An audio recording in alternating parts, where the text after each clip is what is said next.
హనుమత్ ప్రదక్షిణం చేసేటప్పుడు చెప్పవలసిన శ్లోకం ఏమిటో పరాశర సంహిత చెప్పింది.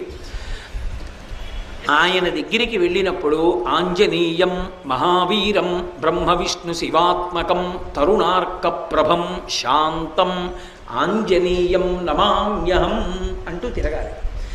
పరమ మౌనంతో ఆ శ్లోకం ఒక్కటి చదువుకుంటూ గర్భిణి స్త్రీ ఎలా తిరుగుతుందో అలా తిరగాలి. కనీసంలో కనీసం హనుమ జయంతి నాడు 3 మాటలు తిరగాలి. కనీస ధర్మం అది. 3 మాటలు తిరగాలి.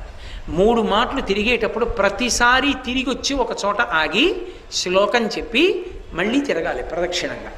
అలా 3 మాటలు తిరిగితే, అందుకే నేను మీతో పరమ సత్యం చెప్తున్నానని జ్ఞాపకం పెట్టుకోండి.